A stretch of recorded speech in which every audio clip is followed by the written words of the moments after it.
You ready? Cool. Hello, everyone. Hello. Great. So I think we can begin. Thank you all for coming. It's a great turnout, and I think we got some great conversations for today. My name is Gil. I'm one of the founders of Flow.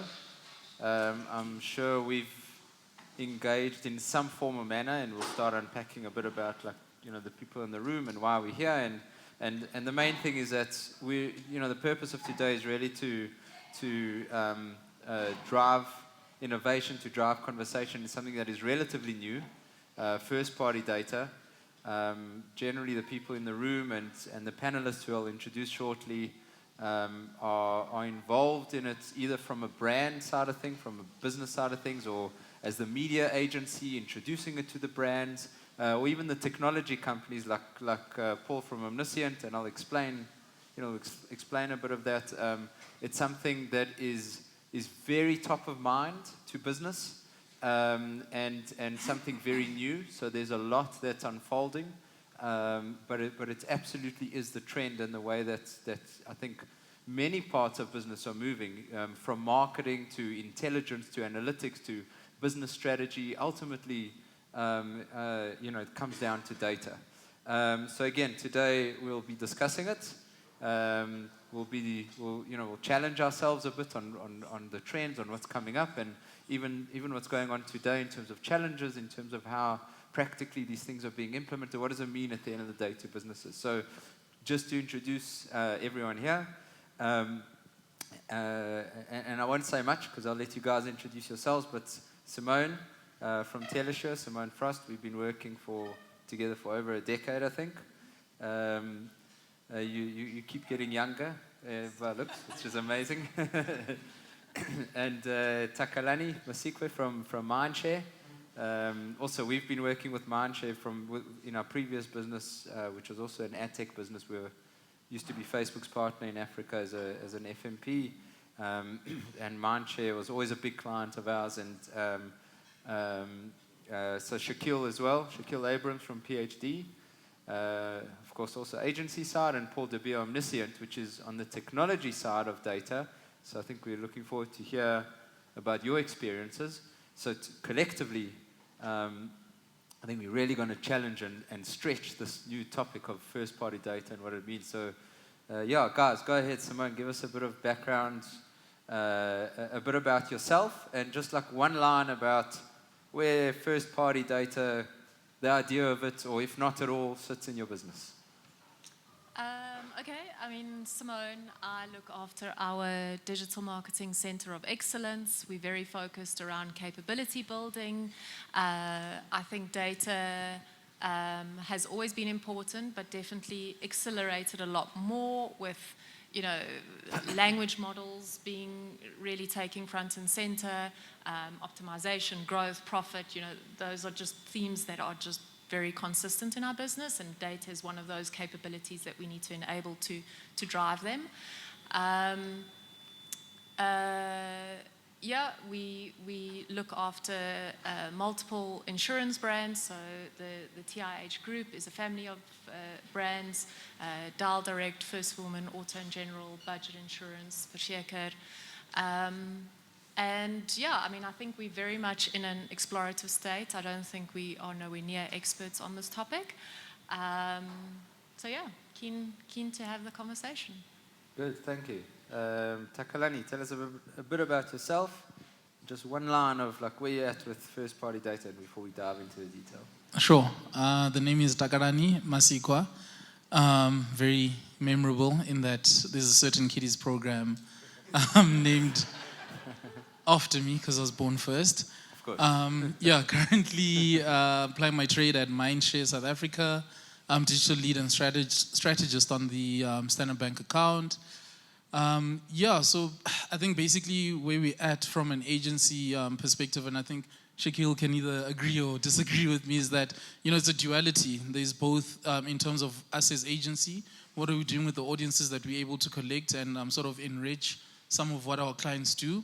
And then from a servicing client perspective, it's also an interesting space to be in, that some clients are a fair amount more mature than other clients, and sort of trying to find little pockets to still enhance what we're doing from an agency perspective, but still sort of achieving those objectives that some clients have set for us. Cool, thanks. Yeah, go for it.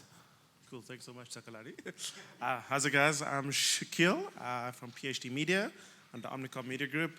I wear many hats. In this regard, I'm the tech lead at PhD, so I manage and govern all the tech within the agency for our clients. I think interesting thing about first-party data, I mean, where I started, I'm so about 7 years in media, or in any career, is I started in the programmatic space, and I do still love the programmatic space, and we've always just used it as, you know, in our campaigns in terms of activations and so forth. And recently now, where we started to introduce it to a client is more of a capability to sort of enhance their planning within their campaigns and so forth. So what we've actually done is that we've introduced an entire new department within our agency to manage clients' data and start to understand the overall insight it can offer for them in their overall plans. Yeah, so we currently are. Great. I think I'm going to pick on that as the first topic, but before that, Paul, go for it. Hi, everyone. It's great to be here. I'm Paul de Beer, Chief Analytics Officer at Omniscient. I'm the data junkie that gets excited about charts and spreadsheets. So you might wonder, what am I doing at an event about, you know, media audiences? And I have to say it's because of the amazing company I work with, Omniscient. We're a proudly South African tech startup that works in the data collaboration space. And a lot of it is about how do we help companies achieve the complete value out of their first-party data? How do we actually build what they would term the customer 720 for them and actually get an external view for their customers? So yeah, I mean, first-party data is our life, our beginning and end at the moment. So yeah, exciting for the conversation. Great. And just actually to connect the two things that you guys are saying, our backstory is that when we started Flow, we built technology that automated marketing for the real estate industry, which is very fragmented, many little agents and real estate agents and agencies who can't be marketing to people where they spend their time, which is social media and digital. And in doing that, we started building up data, right, about people buying property. And we realized that there's the rest of the value chain in the property world when you buy a property, of brands like your insurance and your moving companies and renovations and everything really. And we started connecting the two by offering our first-party data, right? So on the first part of it, when we were uncovering it, was the technology. How do you actually get that done? And let's come back to the technology in a minute. But Shaquille and Takalani also jump in, right? Because you guys are seeing many brands and many types of businesses, what's your perception on the readiness of clients to approach and to the awareness of understanding that they can use first-party data to target better? Are they there yet? Are they getting it? And you know, where do you see that coming?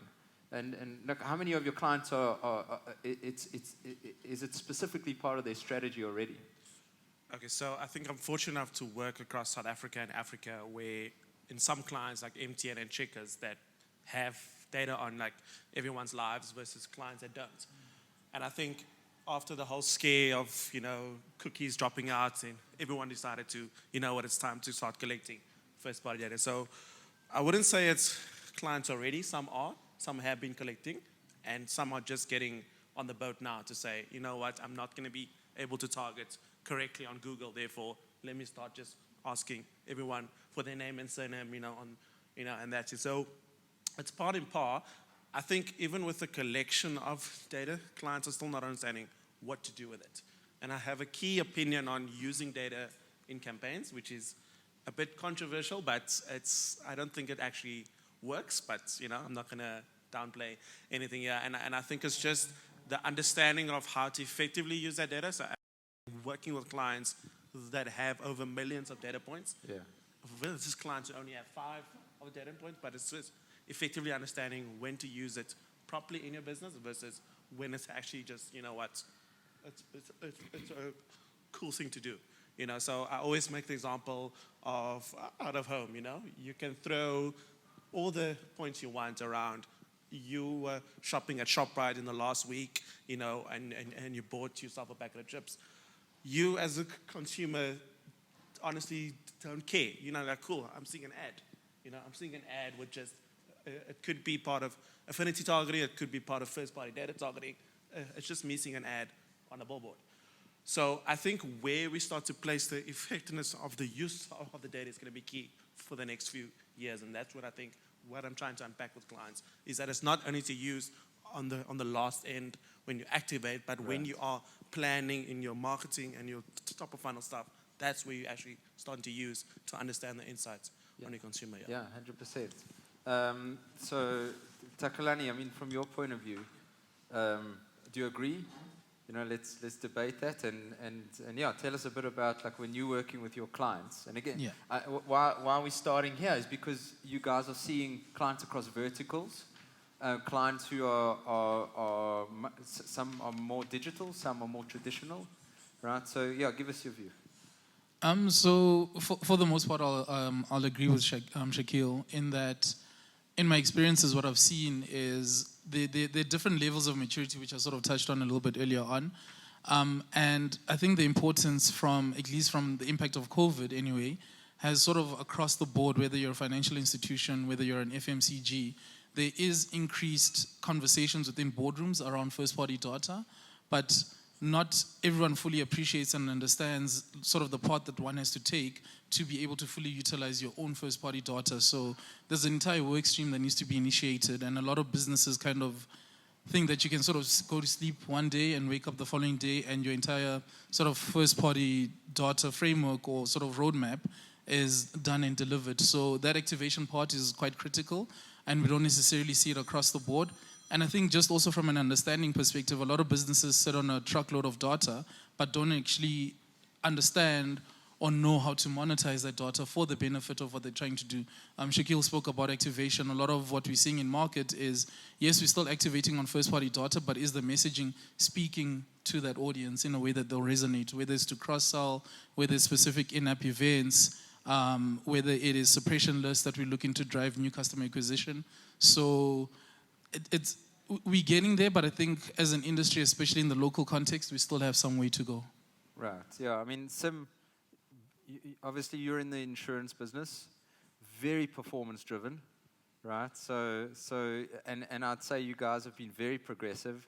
So maybe give us a view of how you've activated first party data relative to, you know, what the guys are seeing cross vertical. Yeah, I mean, I think there's different maturity. I love that you've touched on that because I do think it's a journey. It's not a, you know, you enable it and that's it. I think you've got testing that's involved in it. You know, there's also the piece around, you've got the data, you plug it into the platform. You know, it doesn't end there. You've got to really strategically think about how are you applying your creative. You know, where are we targeting these people utilizing this first party data? Is it relevant? Is it not? So I think getting the data is one piece. You know, activating it or getting it in platform is another. In terms of where we are, I think we certainly aren't on the automation side of it. I think in the bigger data science department and centralizing data and getting a single view of customer, that's certainly happening in the data science division. And the team at Omniscient we work with, I'm sure, know quite a bit about that as well. But in our space, from a media perspective, we're taking lists, we're plugging it in, we're testing, we're seeing if there's value. So it's a lot of test and learn at the moment that's going on. And various shapes and forms, you know, so cross-sell, upsell, suppression lists, exclusion lists, third-party data, first-party data. So a lot of manual testing at the moment. Yeah, so I think that's pretty key. So you've got different objectives. Right, so you're selling to new clients that are not on your book, and you've got existing clients, which is an upsell. Yeah. So what you're saying is that I mean, in my view, it's actually quite obvious. And the truth is, businesses have been doing it forever. So we're not really reinventing anything when we're upselling. It's just that digitally, we can now show an ad to someone who's already our client and speak to them relevantly. Right? So, I mean, that's what we're trying to do here today is practically what does this all mean? This is all jargon. But at the end of the day, we're doing something practical that businesses have been doing all the time, right? So, and Paul, so we've been speaking about activating data, activating your own data, but your platform is about collaboration between businesses and data, right? So I mean, firstly, what's your view on what's been said? And two, let's go on that path of collaborating data. So you guys have spoken about activating your own data and retargeting your own data. Does it work? Is it performing? There's a whole other thing of why don't we work with other businesses, use what they know about their clients, and collaborate. Yeah, and I have to say on a lot of the aspects, completely agree, especially on the maturity level of different organizations. I do think we're increasing that maturity quite rapidly. I think everyone's been bombarded with concepts like data is the new oil, those type of things, like you have to get data as your biggest asset in your business. So I believe most organizations have already started some digital journey that they're on of capturing data. But I believe the past, I would say, 10 years is when people have now actually started saying, okay, well, where's the value? How do I see the value? How do I get the value out of my data? And a lot of it's gone through, obviously, optimizing internal processes, optimizing your marketing. And the second piece of that, and that's obviously now where Omniscient plays a massive role for our clients, is around saying the total value of your data. There's a piece that you can get internally, but then externally is a massive portion of the value of the data. And how do you actually acquire that? How do you really realize that value through partnerships, through data monetization, like Takalani said, to say there's a lot of opportunity, but I think we're only at that point now where people are starting to think to say, okay, but how do I actually get my hands on it? We've now put systems in place. We've got tons of data. How do I actually use it internally, but also how do I really get my total value out of this? And that's obviously where data collaboration almost says that is that next phase when they start thinking of getting value of the data. You need to then get into the collaboration. And then obviously there's a lot of things that jump up that scare people, privacy regulations, how do you protect your intellectual property, those type of things. And that's obviously why tools like Omniscient exist. But I do think from a maturity perspective, we've grown massively. I think we're at that point where people now have data. They just need to figure out how to get the value from it. Yeah, you're right. I mean, we're demystifying this jargon, right? Data's the new oil. What does it actually mean? So we're saying that the first step is you sitting on data. Let's identify it and do something practical with it. Okay, and the second step is then, how can we get smarter and actually cross-pollinate our data with other businesses? You mentioned privacy and compliance and so on. That is a worry. Where does that all sit? And is that practically, we're talking these ethereal concepts, but can it be achieved with full compliance and with full consent from everyone? Does the public know that it's happening, and is it valuable for them? And I think the first step is obviously realizing that the privacy legislation is there to help, right? To help support the customer, but also even the companies, right? Because I think a lot of times organizations would say, we've got data, but they're not really sure how to do it. And I think the legislation gave them a framework to start saying, this is how I need to manage. These are the things I need to consider. Now, when it gets to that and actually achieving the value out of your data, that's obviously where you need to make sure that you've got a good roadmap planned out to say, what are all these things I need to take into account? It's definitely possible.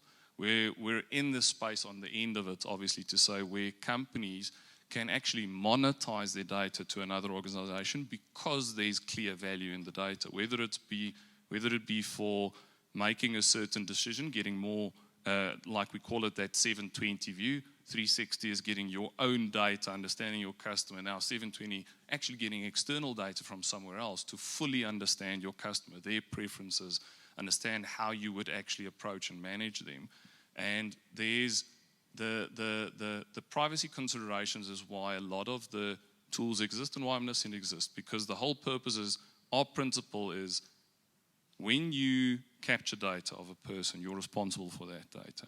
That data should never leave your site, it should never leave behind your firewalls. It should always stay there. And that's the first principle, to say, how do you protect it? How do you keep it there? But then how do you do collaboration, right? I mean, the two almost seem like they contradict each other.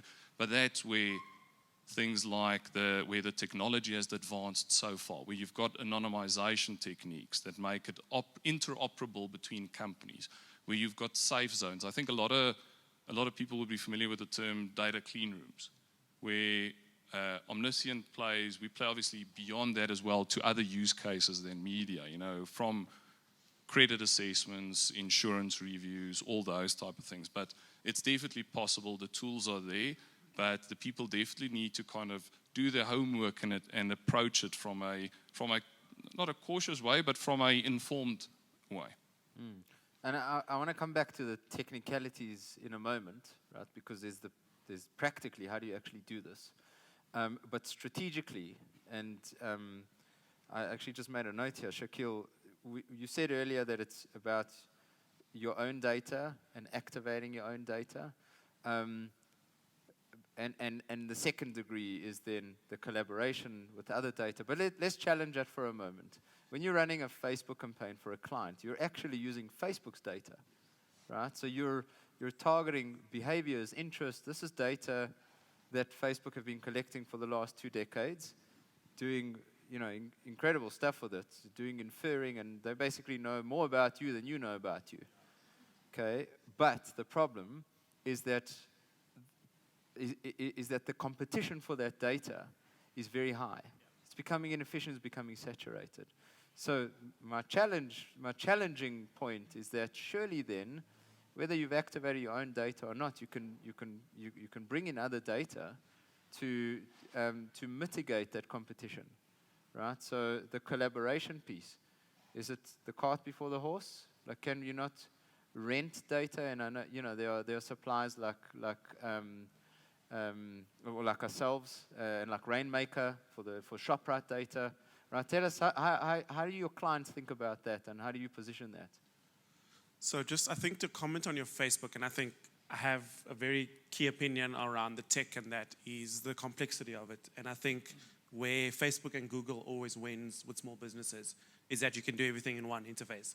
You can buy audiences. It's a walled garden. Exactly the thing. And I think when you start having conversations about other partnerships and that, it becomes a costly exercise, and clients look at their budgets and their P&L and they're like, instead of me just activating on Facebook, I now have to pay Rainmaker a rental fee or Flow a rental fee. I have to get this platform and this platform. And you're kind of going like, I'm taking away working media, which is just giving you our experiences with our clients, is that you're taking away working media to pay for tech that can easily be done, or the myth can easily be done by a Google or a Facebook. So, and I think around the tech and that, and I think we all speaking, and I think that's where the whole thing about data got so downside, is that we get too involved in how it works, how tech works for data, and where it should be informed from like top level of a company, like business level needs to understand the value of why they need this data in their companies, and not just simply to activate on Facebook or activate that. Like, what is the actual purpose for me of collecting my data from my consumers and using it in my everyday campaigns? And I think if we can somehow take away the complexity of tech for our clients, because we all have 8 hours a day, and trying to understand a clean room that connects to CDP, that connects to consent management, that connects to that. A client's going like, okay, no, it sounds expensive. Let me just move on. Yeah. And that's what I think is that. So, short answer to your question is that strategically, I think clients trying to find a way to make everything easy. And I think as media, we always technically try to complicate it for them to sound fancy. Like you need this and you need that in order to do that. But if there's a solution that we can go to a client and say, this is not going to cost you money, but you can do something. Okay, it's not going to cost you money, but you know what I mean. And that's how I think we can able to grow in a market of activating more data to actually understand the value of using it while not being complicated. Yeah, 100%. And I want to, let's come back to the technical side of it, because let's address it, because it's discouraging, right? But again, strategically, Takalani, what are like 3 or 4 high-level, basic English language strategies that you go to your client with of what we can do with data? I think what I always try and land in boardrooms, when you're presenting strategies and what have you, is just the whole idea with first-party data is that it's not meant to replace what we're currently doing, but it's meant to enrich what we're doing. And the moment I sort of speak about it in that frame, then sort of clients sort of take a seat back and sort of start taking in what it is that we presenting strategically and how we can activate some data sources. So it's also a big learning job from a client perspective in terms of how they themselves as marketing managers. I think we had the conversation a little bit earlier on in that at the senior level, a lot of the guys know what to do with the data and how they want to activate it. But the guys on the ground that actually do the work don't necessarily know what's happening. So we often as agency have to go back to our marketing managers and ask, have you possibly thought about, I don't know, as an example, trying to drive credit limit increase? And then they'll ask, no, let's go open exchange from a DV360 perspective. And it's like, no, if we already speaking to our current clientele, can you not push an audience through to us that we can market to? And that way we might in some instances pay a sort of rental fee and what have you, but then the result that we're able to drive at the end of the day is beneficial to clients. So it's also just managing those conversations in terms of, yes, maybe working media might be impacted, but ultimately from an overarching goal perspective, this is how we sort of performing better than what you had briefed us on. Yeah. And Sim, firstly, do you call it data or data? Exactly. Okay, so what has been challenges in your organization, so being more brand client side, to rolling this out, to you're coordinating multiple functions in the business. You got your data guys, you got your systems guys, sometimes you work with an agency who propose a strategy, whether it's internal. How are you coordinating? What are roadblocks to actually achieve it? I think a lot of our sales don't happen online. Majority of them happen offline. So the pulling of that offline data and building those connectors into our digital ecosystems, I think, is a big challenge. I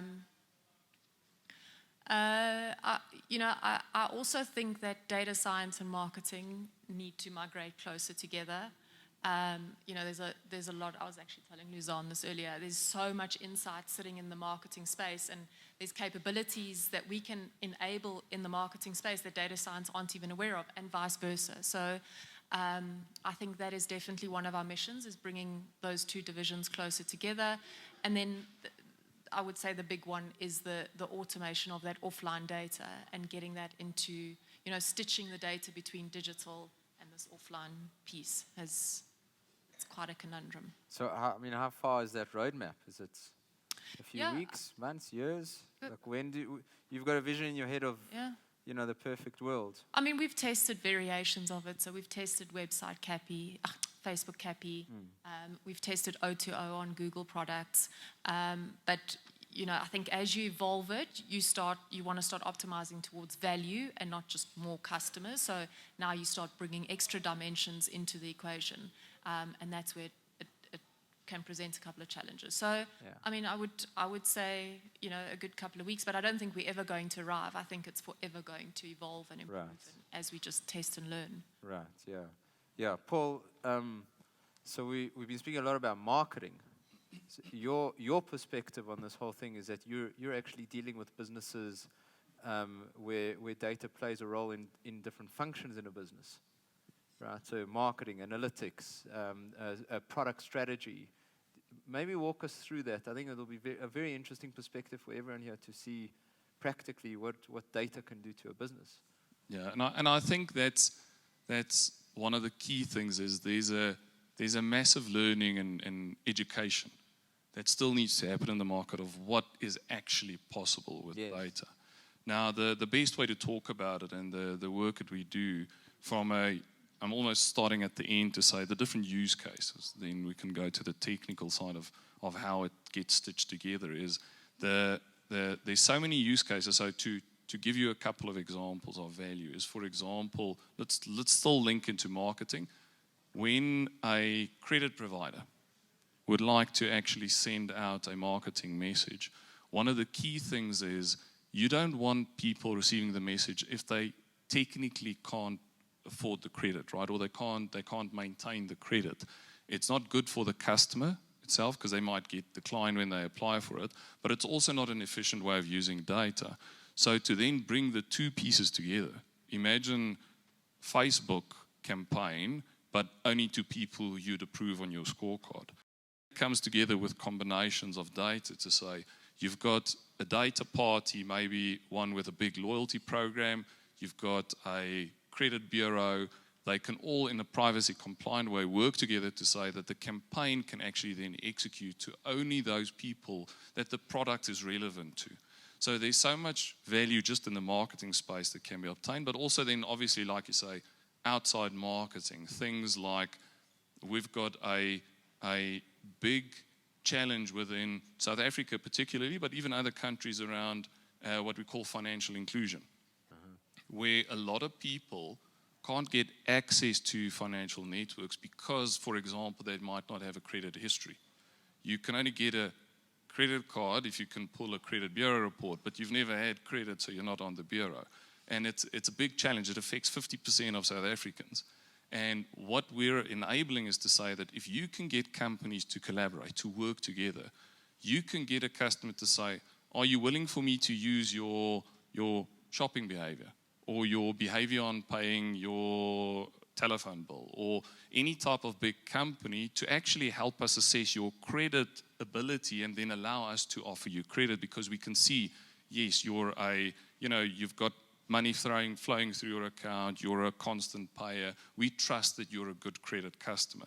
So there's so many pieces that provide tangible value to say for the credit provider, he can actually open up a market that never existed, which is obviously good for them, but also for the customer who would struggle to get a decent, for example, interest rate or even get approved for credit can now actually be assessed and approved. So there's many of these use cases where data and putting together different pieces of data generates tremendous value. Now, on the technical side, like I said, the key thing is around always it needs to be in mind that the customer is the person that needs to be protected. It's the guy that you want to provide value to at the end of the point. So pieces of tech like, for example, Omniscient that does privacy preserving, where on a client's own domain, behind their firewalls, we create crypto identities, as they call them. It's anonymized identities of a customer, but they're still linkable between companies. So when that data gets moved into a central safe zone, so you're never giving your data away, in that central safe zone, a person can never be re-identified. It's these crypto identities that can't be reverse engineered, they can't be, kind of cracked because it's impossible, it's not reversible, the crypto identity. You can still link the data sets, which gives you all those insights and the ability to build up these use cases. So the tech becomes a pivotal part to be able to do that, to have the process. And like you say, I agree completely that it becomes complex when you think of 50 different tools. And that's obviously what we're trying to do to say for our clients, guys, you can actually monetize your data or you can actually get access to alternative data through a platform because we try and make it simple for you. We take care of the privacy considerations and we take care of your worries because every company is also worried about the intellectual property. We'll be surprised of how much intellectual property sits in your data. Your data is your business. It's like a fingerprint for your business. So that's where Omniscient kind of functions, performs. The tech is the pivotal part, but the whole premise is Make it simple, make it easy for the guys to be able to do it, take care of the technicalities for them, but then create a massive network. It doesn't have to be one-on-one, because that takes months, years, through different conversations to set up a one-to-one partnership. Through a tool and a network like this, you can engage with multiple parties at the same time, get access to multiple networks. So I really see this external value of data really growing exponentially in the next few years as people start realizing that you can do it in a compliant way. You just need to approach it and obviously partner with the right partner. I'm obviously here to kind of mention Slip in a it, bit but of still. sales, yeah. Yeah, I mean, I need to sell it a bit, right? So, but I mean, the principle is it's possible, it's doable, it's been done. At the moment, there's a lot of companies doing it, but it's still brand new and it's tricky to piece together. But it's definitely possible. So let's test it. Yeah, go for it. I Go just for want it, to add yeah. a point. I think all the themes that you speak about collaboration, and it shouldn't only exist in one department, because Exactly. it's just going to be us on the side. Look, you must add first party data. It needs to be collaborative in every context of a business to make sense for the consumer, because again, if it's only one agency on the side shouting you need to add first party data, it's going to be like, cool guys, thank you, that sounds fun. But if it's existing across, as you say, every part of your business, and then it starts to add value to your consumer and to everyone working in the business, Yeah, and to add to that, right, you're saying, Paul, that we're trying to demystify, like you threw some very technical terms there, right? You said there's an identity of a person, and it goes in, and we crypto this, crypto that, okay. Tell us, Shakil, put you on the spot. How do you say that in simple, understandable English to your client? Because again, we're trying to get to a point where we're practical about this. Yes. The opportunities are massive. That's what we're all excited about. How do you say that in one sentence to a client? How does this actually work? First party data, what do you mean? How does it work? So I think I'm advantaged because I build tech stacks for clients, so I have a nice sentence for them. So with the whole Google cookie deprecation, and we all know that Google owns the world. So I always say, imagine you can have your own identity on the internet outside of Google. Yeah. And that's how we kind of sell it back to our clients, is that, so if they like this, for example, if I speak of a client like MTN, instead of being reliant on Google's infrastructure, imagine you own your MTN consumer on the internet. And that's always giving them the idea of like, okay, cool, I can operate independently, but still in collaboration with other people like Rainmaker, like Google and that. But effectively, the way that I'm operating my business on the internet is via my ID and not relying on Google's infrastructure or Amazon's infrastructure or Meta's infrastructure. So I think it's a powerful thing when we speak about anonymized IDs, because you start to have the conversation outside of just activation. And how do you feed in? So your client has one customer, but it's feeding in from different behaviors, from shopping, from credits, from parking with Admit or something. So now you can start to have a full understanding of who your consumer is in different realms of their life, as opposed to just having that one view of them under your business. Yeah. Right. I hope that was English. But No, that's Yeah. clear. It's clear. And again, there's just technical means to get to it. Yes, But what you're doing is you're identifying a person, exactly. and you don't have to have their ID book in front of you, but you 100%. can actually identify them by just watching them move Exactly. and attaching different events and activities to them and Yes. start building them up. Yes. Right. And I mean, I think to how we always speak about, these tech giants like Google, they know where you are, because under Google Maps or Waze, or they know what you're watching on YouTube. Same concept for your first party data. If you can get an understanding of what your consumers are doing, watching, shopping, and that, it's the same concept that Google has been offering for the last 15 years back to advertisers. So I'm not saying, stop using Google, but I'm also saying stop using Google and start creating your own infrastructure on your internet. Yeah. Well, I'd rephrase it Yes, also. yes. I would say, and you're right, I agree with you, but I'd put it like this, that Google still has the eyeballs. Yes. It has the people. People are there. Facebook has it too. Yes. And collectively, many other publications have it too, right? But how do you better use Google? 100%. You augment it, Exactly. right, with what you know about your own customers and any partner that you may have who knows about their customers. You come together and you further narrow it down. 100%, yeah. Right. And so, Sim, so we're speaking about these technologies, right? And I think between Takalani and Shaquille, they're pitching to many businesses on many different levels. With yourselves, who are more progressive, who are very performance-driven, what does your stack look like? Your technology look like? I think you're using Omniscient, right? In some way, how are you using Omniscient? What are you doing within Omniscient and other technologies to, achieve this first-party data strategy? So I think the work that Omniscient is doing with our data science team is a lot around that single view of customer. We did some work with Omniscient and the Rainmaker guys to really get an understanding of the duplication between these third-party audiences and our data, which really gives us a nice view on opportunity with third-party data sets. So it's analytics, for analytics purposes, or is it for? Yeah, for analytics purposes and a little bit of modeling that they're doing on the side with the team. From the marketing side, we heavily invested in the Google space as well as the Meta space.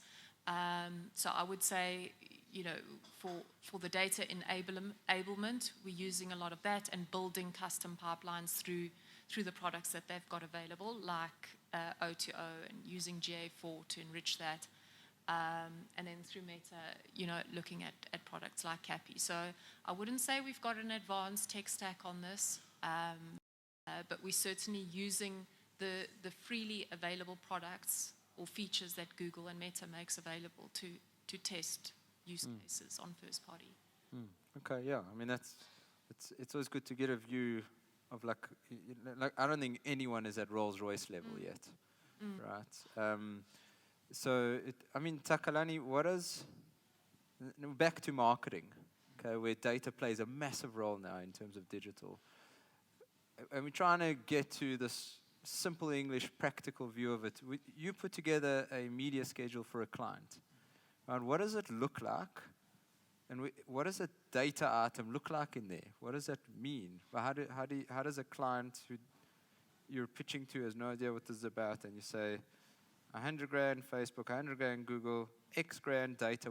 Give us an idea of what that looks like. Sure. I try and just simplify it as much as I can for clients. So I literally will ask them look, here's somebody that has data that can identify whether or not somebody is transacting with Standard Bank, and further to that, what kind of card they're using. And we don't have that data. So there's the answer. So you want me to sort of drive new customer acquisition for you? Here's a pool of guys that I can identify who they are. So let's start cross-selling to these audiences. And in that way, then that sell from a strategy perspective is a lot easier. Right. It does get tricky then when you have to start explaining the working media versus non-working media conversation, because non-working media traditionally has always been creative development.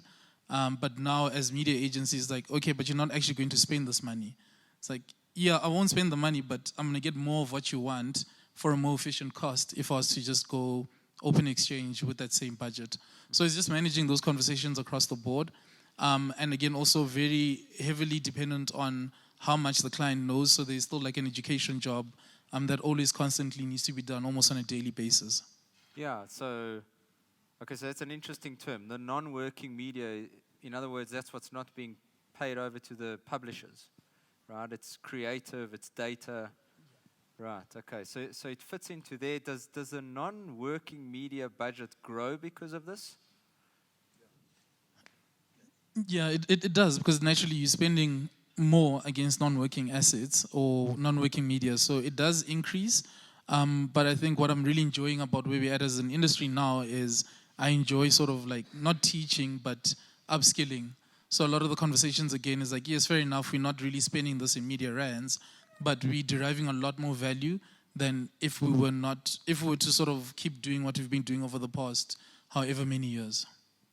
So how do you you know, you're saying we're getting more value for that spend and potentially, well, one, the budget may be growing on the non-working media while the budget on media remains. Or does it? Or is it eating away? It's usually the same budget. So, like standard clients use so there's actually like a rule. So 80% of your budget is working, 20% is non-working, which is usually creative. Right. Because you like don't want to spend all this money on this amazing TV asset and then, you know, you get like 20K to actually flight it. Same thing with that. So I think it's just understanding that, is this actually non-working media or is it working in a different part in media? And I think that's the client understanding of that, because I think the way that I use it is activation is key, but not only using it in activation, but using it in insights for the client. So when I work with a partner like Flow is example, you know, before we even get to media planning and budget is, cool, you have this audience about people purchasing homes.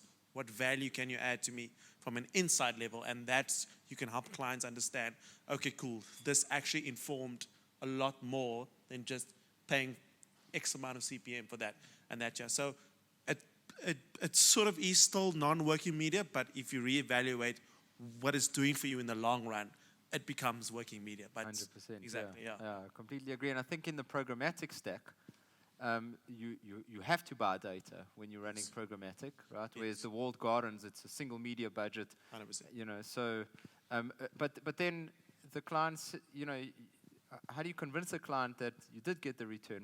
How are your different clients measuring that return, where they get the comfort about what you're saying? It's usually like action rates and that. So we like to, if we're going to fail at the test, you fail fast and you fail cheap. Sure. So that's why we always say, Good. just put a bit of budget, show the client the value in an action rate, whether it's sales, whether it's uplift in the website, and then cool, if you kind of did prove your point, add more. And that's the thing, because at the end of the day, we are working with a limited annual budget per year, and you don't want to spend it just testing every first-party data. You kind of still have to deliver on your objective. So I always go with the approach of, for the client, like, I might fail, but I'm going to fail fast and cheap for you. And then next month I can fail a bit more. and that, yeah. Okay, yeah, interesting. Paul, on the legal side of this, right, we've been hearing GDPR, POPI, etc., which is another overwhelming topic for brands and for everyone involved in the chain. How do you deal with the legal side of it? You know, the data privacy, the data legalities, and so on. How do you demystify that in the conversation? So I'll talk specifically from obviously from the Omniscient side and the way we've approached it, right? And the approach was very much actually working with the legal side. Like, for example, a lot of times we joke and we say we actually built our platform for the legal teams in the companies, because they are responsible for making sure data is used in the right way. They there to make sure that they need to pull up the handbrakes. And to be honest, they don't want to be the handbrake always, right? But that's their responsibility. Yeah. So you need to kind of take it from that angle to say, know that the legislation is there. It's there for a purpose. It allows you to work with it, but you need to kind of build it inside that framework. So you build it, and that's kind of exactly how Omniscient is built. And that's why I mentioned previously to say, in principle, the data owner needs to realize their responsibility. They need to realize their responsibility to the customer, the data that they've captured. And that data should never leave their environment. And that's where then these I like the way that you explained it, Shaquille, the other ID, other than Google, right, comes into place to say it's something that you can actually let out of your environment. You can't know this is Paul de Beer. It's impossible for you to know that, but you can now say that, okay, well, Paul de Beer, who lives in Roodepoort, actually buys a huge amount of pet food. What does that say? How do I use that for my above-the-line advertising? How do I use that insight? But then also, if the use case requires it, how do I then, after the fact, actually gain consent from my customers to say, well, can I use this for even further pieces like credit risk, like insurance assessments, like, all those type of things where a lot can happen without anyone being ever re-identified, but still enabling the use cases after the fact. So I think the legislation and those things, the trouble is what happens is I think everyone got a lot more aware of how powerful their data is with the legislation coming in, because everyone then said, oh yes, see, this stuff is dangerous. I didn't think that it's dangerous, right? I knew that it's important. Everyone was talking about, gather data. I didn't know it was dangerous. So I think it just knocked it up one massive step, but the people need to kind of work on it and get comfortable to say that it's a framework. It allows you to do the work that you needed to. You just need to make sure that you tick the right boxes through that. Yeah, I mean, it's like for the last 20 years, Facebook and Google have known the value of data and have been absolutely milking it with no regulation or anything like that. But, Shakil, who do you think? So to me, this industry is consolidating. It's becoming a safer place to play. It's empowering everyone. It's taking, I think, kind of democratizing some of the powers here around it. Who do you think are winners and losers in this movement? Do you think Facebook and Google are winning or losing? I definitely think that they won't lose. I think that there will be more players in the game that they have to go up against. And I think, when businesses start realizing the power of their data, they start to become less reliant on the likes of Facebook and Google. That, like, as you made mention, around, businesses realizing that, and I'm assuming that was happened with your partnership with Checkers and ShopRite when they realized, like, the amount of data when you guys realize the amount of data that you're applying on, we kind of can go back to our clients and say, we don't have to rely on the infrastructures that we have in the past. So to say that they won't lose, because as I'm saying, that they have put things in place that are free, so they'll never go away, because GA4, OTO is all free, we still have small businesses without money there, but I do think there are more players in the game that will challenge how we work with these partners going forward. Yeah, I mean, I agree as well. I think it's more about, it's just more collaborative, it's more progressive. Takalani, what's your view? Sure. So I've got I remember when I was back at the Yellow Pages, maybe just to paint the picture, is whenever we'd speak about Google, we'd call them like the friend. So it's like, you need to work with them, but they're also sort of doing something very similar to what I do. So when it comes to Meta and Google, I always view them as frenemies in that they won't, to Shakil's point, they won't ever completely lose out. But I think I see it on a lot of campaigns that I work on, is we've reached the point of diminishing returns when it comes to conversions, when it comes to audience growth and the numbers on those platforms. So the conversations we're having with clients is, why are we wanting to invest more in a space that we've already saturated? Are there other techniques, other options for us that we can sort of pursue in order to still sort of bring back, that return on ad spend as everybody likes throwing around? So I think investment will decrease over the years, I think specifically in the South African context, but then we'll get a lot smarter as marketers in terms of then how are we using the different first-party data sources that we have, whether it's owned or through third parties. We're coming close to the hour, so one more question, Sim. So the non-working media side of it, right? So you've gotten much smarter in terms of segmenting and identifying the opportunity with data, which is actually the ability to, like we were saying earlier, the keyword is relevance. That it's come up a few times. Where the return comes in is when you're speaking to someone with relevance, right? I always like to use a silly, simplistic example of a mom holding a baby, walking into a car showroom, and the salesperson goes up to her and says, "Would you like to buy this 2-seater Porsche?" That is irrelevant, because rather the salesperson should look at her and say, "Would you like to buy this, this 7-seater Volvo with ISOFIX, baby chair?" Right? That's relevance, and that's really what we're doing. But practically, that's a creative problem. We were speaking earlier, about some AI technology that you came across that's going to potentially accelerate it, right? So firstly, tell us about that pain. You know, you've gotten smart with data, but you can't execute on it because practically you can't do 100 images, 100 creatives.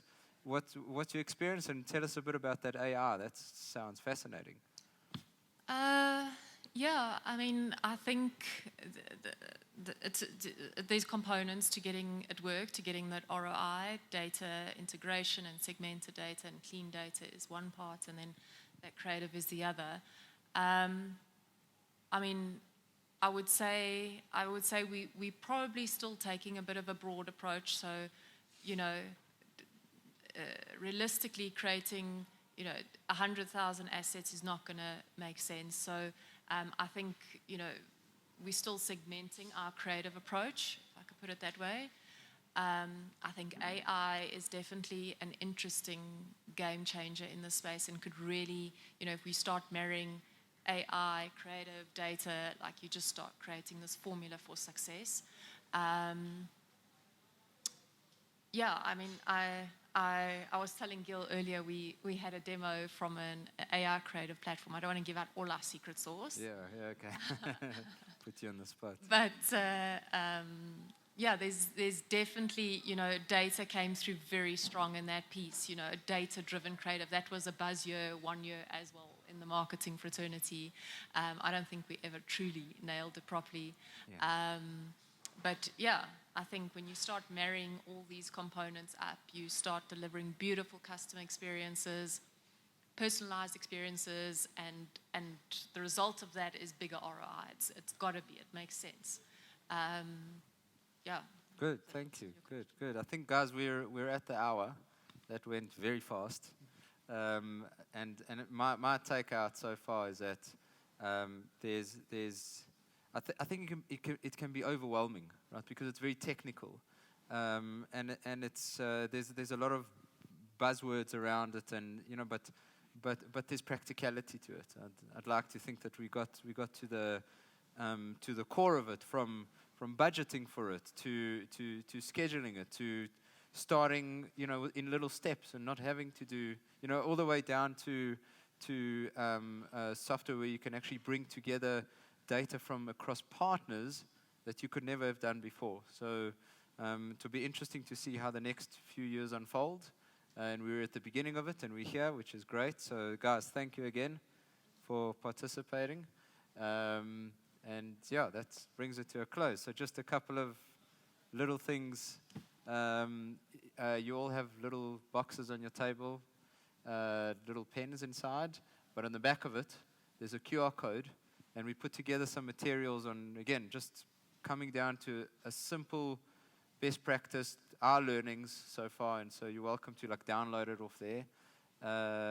There's going to be some drinks and some food, and we look forward to chatting just now. Thanks again, guys. Thanks so much, Gil. Thanks. Thank you. Nice one. Yeah.